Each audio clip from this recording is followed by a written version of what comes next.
क्रिस्टस Saint Joseph hospital में Hitoshi as a surgical resident काम करते थे। वो अपने काम को लेके बहुत ज्यादा पैशनेट थे। 16 अगस्त 9:30 AM हितोशी की एक कॉलीग कैरिन 6th फ्लोर पे जाने के लिए लिफ्ट का बटन प्रेस किया और पेशेंटली लिफ्ट आने का इंतजार कर रही थी। पिछले कुछ हफ्तों से वो एलिवेटर आउट ऑफ सर्विस था। लिफ्ट का दरवाजा खुला और कैरिन अंदर जाके 6th फ्लोर की बटन प्रेस की। लिफ्ट के दरवाजा ऑलमोस्ट क्लोज होने ही वाले थे, तभी लास्ट सेकंड हितोशी जल्दी से लिफ्ट के अंदर आ जाता है। नॉर्मल सर्कमस्टेंसेस में लिफ्ट का दरवाजा बंद नहीं होता है अगर दोनों दरवाजे के बीच में कुछ है तो। दरवाजे में इसके लिए सेंसर लगाया जाता है और लिफ्ट का दरवाजा अगर कम्प्लीटली बंद नहीं हुआ तो लिफ्ट मूव नहीं करती। लेकिन वो लोग जिस लिफ्ट को यूज कर रहे थे वो तो उस वक्त आउट ऑफ सर्विस थे। आउट ऑफ सर्विस लिखा हुआ बोर्ड कहीं गिर गई थी। कैरिन को लगा ये वर्किंग लिफ्ट है। हितोशी ने जब घुसने की कोशिश की, लिफ्ट के दरवाजे उसको लेके बंद हो जाती है। बेसिकली वो दोनों दरवाजे के बीच में टाइटली स्टक हो जाता है। उसके सिर लिफ्ट के अंदर और बॉडी दरवाजे के बीच में। ना तो वो बाहर निकल पाया ना ही अंदर जा पाया। लिफ्ट ऊपर की तरफ चलने लगी और हितोशी वैसे ही दोनों दरवाजे के बीच फंसा हुआ था। कैरिन डर गई और इमीडिएटली इमरजेंसी बटन प्रेस करी लिफ्ट को रोकने के लिए, but it was already too late. Hitoshi के सिर बॉडी से अलग हो गया जब लिफ्ट नेक्स्ट फ्लोर की सीलिंग को हिट किया। लिफ्ट ऊपर चल रही थी। सिर काट के लिफ्ट के अंदर गिरी जहां कैरिन थी और उसकी बॉडी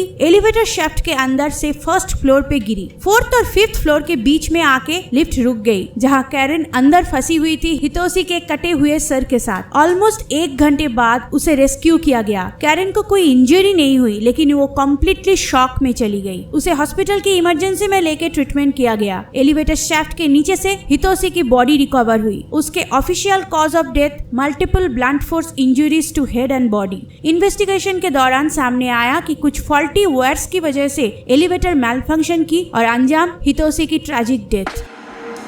43 years old वो चाइनीज सिटी जियान बिल्डिंग जहां वो रहती थी वहां के लिफ्ट के अंदर जाके 15th फ्लोर की बटन प्रेस किया और वेट कर रही थी अपने फ्लोर तक पहुंचने की। 11th और 12th फ्लोर के बीच में लिफ्ट मैलफंक्शन किया और रुक गई। 2 मेंटेनेंस वर्कर्स को बुलाया गया इन्वेस्टिगेट करने के लिए। मैकेनिकल इश्यूज था और स्पेसिफिक पार्ट्स रिप्लेस करना पड़ेगा। उन लोगों ने लिफ्ट के दरवाजे पे नॉक किया ये देखने के लिए कि कोई अंदर है या नहीं। अंदर से कोई आवाज नहीं आई। मेंटेनेंस के लोगों ने पावर ऑफ कर दिया। This was a huge mistake. उन लोगों को लिफ्ट ओपन करके चेक करना चाहिए था कि कोई अंदर स्टक तो नहीं है। जिस बिल्डिंग में वो रहती थी वहाँ 2 एलिवेटर्स था। रेसिडेंट्स को दूसरे एलिवेटर यूज करने के लिए कहा गया जब तक इस मैलफंक्शन लिफ्ट को रिपेयर ना किया जाए। लिफ्ट के अंदर वो अंधेरे में अटकी रही और कोई उन्हें हेल्प करने नहीं आया। 1 मार्च यानी 1 महीना बाद मेंटेनेंस वर्कर्स ने उस लिफ्ट को रिपेयर किया। उन्होंने जब लिफ्ट का दरवाजा खोला दे वर लिटरली हॉरिफाइड। उसके अंदर से मिला वो की डिकम्पोज्ड बॉडी। लिफ्ट के चारों तरफ स्क्रैच मार्क्स। वो डेस्परेटली बाहर निकालने की कोशिश की थी। ये क्लियर नहीं था कि कितनी देर तक उसने अंदर सरवाइव किया होगा। शायद डिहाइड्रेशन की वजह से उसकी मौत हुई थी। वो अकेली रहती थी। फ्रेंड्स और फैमिली के साथ बहुत कम कांटेक्ट होती थी उसकी। किसी ने उसकी मिसिंग रिपोर्ट नहीं की। फाउल प्ले को रूल आउट किया गया लेकिन मेंटेनेंस वर्कर्स को चार्ज किया गया जिनकी नेग्लिजेंस की वजह से हुआ था ये ट्रैजिक इंसिडेंट।